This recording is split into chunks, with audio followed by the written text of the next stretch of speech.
सुन श्रुति, अंदर जाना, गिफ्ट देना और वापस आ जाना, ठीक है? तुम नहीं आ रहे हो क्या? तेरी सहेली की शादी है, मैं क्या करूँगा? अगर पिताजी को पता चला मैं अकेली गई थी तो बहुत नाराज होंगे।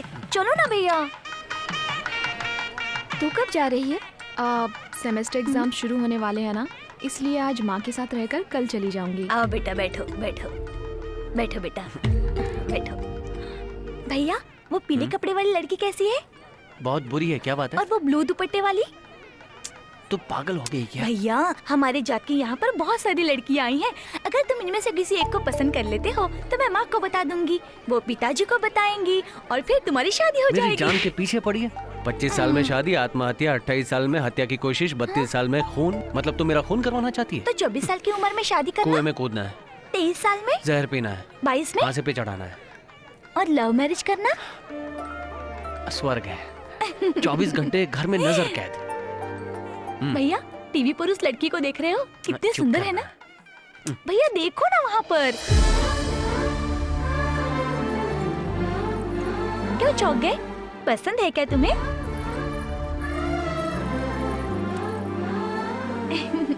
भैया बोलो ना, पसंद है ना?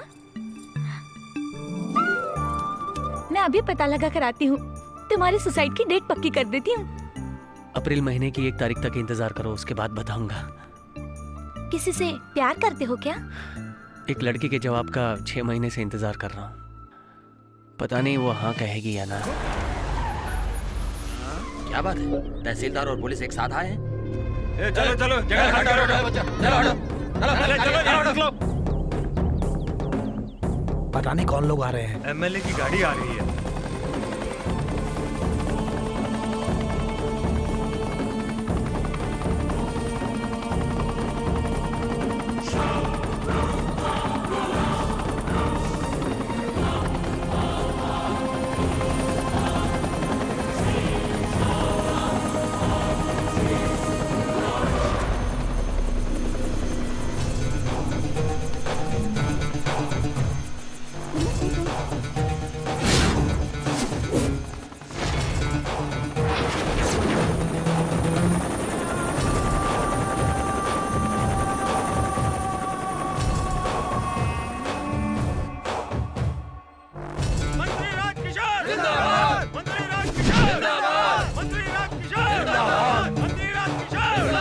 क्यों भैया, देखकर चौंक गए? तुम्हारे सामने हाथ बांधकर खड़ा होने वाला कैसे मंत्री बन गया ये सोच रहे हैं? मंत्री राम प्रसाद को हटाने के बाद उसी जात के किसी और को मंत्री बनाने का फैसला मुख्यमंत्री ने किया, इसलिए मुझे मंत्री बना दिया। राज्य में मुझे सबसे ज्यादा वोट मिला, इसलिए मुझे मंत्री बना दिया।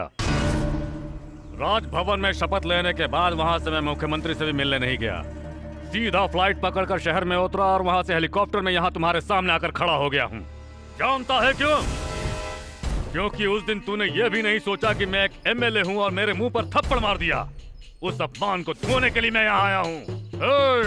मिठाई में श्रेष्ठ है काजू कतरी और पदों में श्रेष्ठ है मंत्री। इस पद की बदौलत मैं क्या क्या कर सकता हूँ देखना चाहेगा? उस दिन 120 एकड़ जमीन खरीदी थी तो बहुत बड़ा बवाल मचाया था ना। अगले 6 महीनों में पूरे राज्य में 1200 एकड़ जमीन खरीदने वाला हूँ। देखता हूँ क्या कर लेगा तू। क्या कहा था उस दिन कि अगर मैंने खुद अपनी सीट नहीं खाली की तो उस सीट को खाली करवाने के लिए तू मेरा मर्डर करवा देगा। आज मैं इस राज्य के सभी विधानसभा क्षेत्रों का मंत्री हूँ। क्या कर लेगा रे तू मेरा? बोल क्या कर लेगा मेरा? आज यहाँ इसी जगह सबके सामने मैं तुझे थप्पड़ मारूंगा और उसके बाद मैं तेरा सर काट डालूंगा। मंत्री राजकिशोर जिंदाबाद! मंत्री राजकिशोर जिंदाबाद! मंत्री राजकिशोर जिंदाबाद!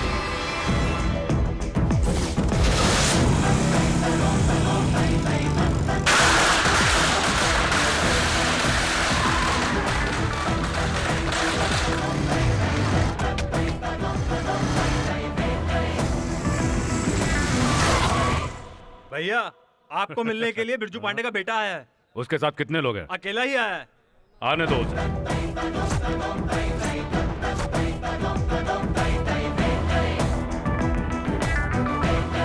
मुझे आपसे अकेले में बात करनी है। अकेले में मुझसे क्या बात करेगा? जो कहना है यहीं पर कह। मैं अकेले यहाँ तक आया हूँ, वो भी बिना डरे।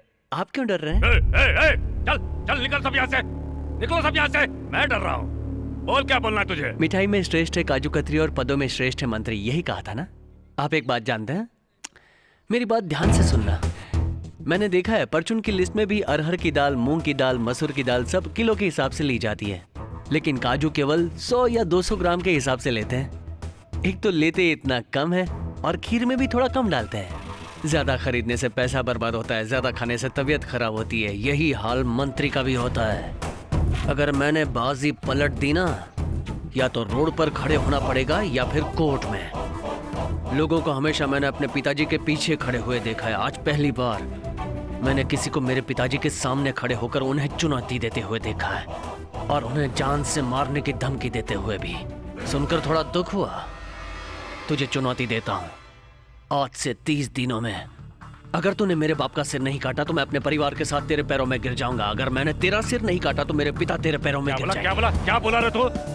तू मेरे पिता का सिर काटेगा तो मैं अपने परिवार के साथ तेरे सामने झुक जाऊंगा। अगर मैंने तेरा सिर नहीं काटा तो मेरे पिता तेरे पैरों में गिर जाएंगे। इसका मतलब है मैं तेरा सिर कंफर्म काटूंगा। मैं आज मंत्री हूँ रे, लेकिन तेरा बाप आज भी वही बिरजू पांडे है। चुनौती मंजूर है या नहीं? 30 दिनों में मैं तुम्हारे बाप का सर काट डालूंगा। देखते हैं कौन क्या करेगा। इसका मतलब है जैसे मेरे पिताजी ने कहा था वैसे शिवगंगा में जल्दी ही इलेक्शन फिर से होने वाले हैं। चलता हूँ। आपका दिन शुभ हो।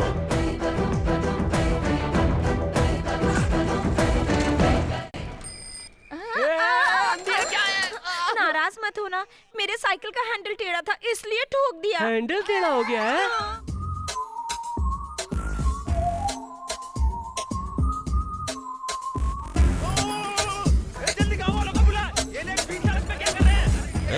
तू बीच सड़क पर लड़की को छेड़ रहा है, तेरी इतनी हिम्मत हो गई है? वो लड़की वहाँ खड़ी है, मैं उसकी साइकिल का हैंडल ऐसे सीधा कर रहा हूँ, इसमें क्या हो गया है? अरे अरे क्यों रही फूट वहाँ से? वो ऐसा कह रहा था, तू भी मजे ले रही है। सब लोग यहाँ भीड़ करके खड़े हुए हैं तो मैं रिएक्ट कर रही थी। कुछ भी नहीं किया है, ऐसा बोल करके तू सब कुछ हमारी आंखों के सामने कर रहा है। उसमें कुछ ज्यादा तो नहीं कर दिया? भागो यहाँ से। इनसे कैसे बचूं? अरे अरे बाप रे, ये लोहे की जंजीर नहीं, ये तो पूरा लोहे का किला है। हमें पता था ऐसा ही कुछ होगा, इसलिए तुझे पता नहीं हम लोग क्या तो क्या करेंगे। करोगे? इन पत्थरों से तो कुंफू कराटे वाला ब्रूस ली भी डरता है, ये गणेश क्या करेगा?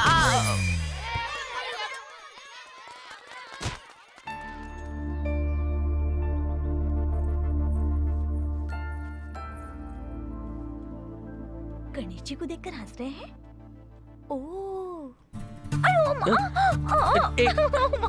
देखकर चला करना। जानबूझकर गिरी थी, अप्रैल फूल। चुप, पागल हो गई क्या? जरूरी काम से बाहर जा रहा हूँ, मूड ऑफ कर दिया। ऐसा कहते हैं कि अप्रैल फूल वाले दिन सिर्फ एक बार ही बेवकूफ बन सकते हैं, दोबारा नहीं। इसलिए जिस काम के लिए जा रहे हो जरूर पूरा होगा। भैया ऑल द बेस्ट। तो मोती, मैं तेरी भाभी से मिलने जा रहा हूँ। भगवान से प्रार्थना कर भाभी मान जाए। हाँ, चिंता मत कर, अगले साल तेरी भी शादी करवा दूंगा। क्यों भैया, इसे कौन लड़की देगा? चल जा, इसे क्या कोई लड़की नहीं देगा? हमारे इस डॉगी ने तो पूरे गांव में कई लड़कियों को पटा के रखा है। ये क्या कह रहे हो गणेश? और क्या, गेट खुला रहने पर किसी भी लड़की को फुसला कर नदी के पास ले जाता है। किसी दिन रंगे हाथों पकड़ा गया ना, तो HMV के रिकॉर्ड में जैसे फोटो चिपकी ना, वैसे तेरी फोटो किसी दीवार में चिपकी रहेगी और उसमें माला टंगी रहेगी। इसे मेरी सारी बात समझ में आ रही है क्या? क्यों श्रवण, ये गाड़ी लेकर कहाँ जा रहा है? आज राधिका से मिलना है, इसलिए आया। राधिका कैसे मिलेगी? आजकल कॉलेज की छुट्टी चल रही है ना। बोलो श्रवण। जयंती, तुम कहाँ हो? मैं अपने गांव में हूँ। और राधिका? बोल जयंती। सिकड़ी से श्रवण ने फोन किया था, वो तुमसे मिलने आ रहा है। अपने आप को अक्लमंद समझती है, ऐसे चले जाने से मुसीबत टल जाएगी क्या? तू अपनी बकवास बंद कर। हाँ ठीक है ठीक है।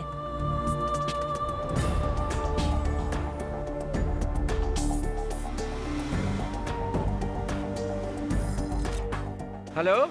सुन, जयंती और राधिका सिकरी आ रहे हैं, दोनों एक्सप्रेस में बैठे हैं। हाँ। मुझे उस बस के कंडक्टर का नंबर दे। अच्छा ठीक है भैया। हाँ हेलो, कौन? मैं श्रवण बोल रहा हूँ। सिकरी से तुम्हारी बस में 2 लड़कियाँ बैठी हैं। हाँ बैठी तो हैं। मैं रामगढ़ के पुल के पास इंतजार कर रहा हूँ, उन दोनों को नीचे उतार देना। ठीक है भाई।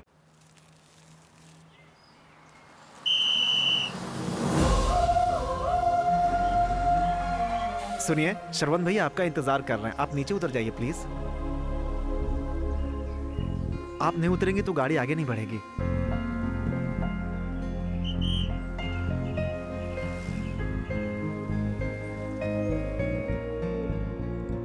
यहाँ जबरदस्ती बुलाने के लिए माफ कर देना।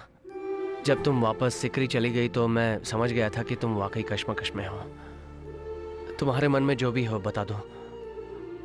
अगर तुम कहोगी कि जाओ अगले 6 महीने बाद आओ तो भी मैं उसके लिए तैयार हूँ। जिस दिन तुमने मेरे लिए मार खाई थी उसी दिन मुझे अपनी गलती का एहसास हो गया था और मैं तुमसे प्यार करने लगी। मैं खुद नहीं समझ पाई कि ये सब कैसे हो गया, लेकिन तुमने उस दिन कॉलेज में जब लोगों को मारा उस दिन मेरे मन को बहुत चोट पहुंची।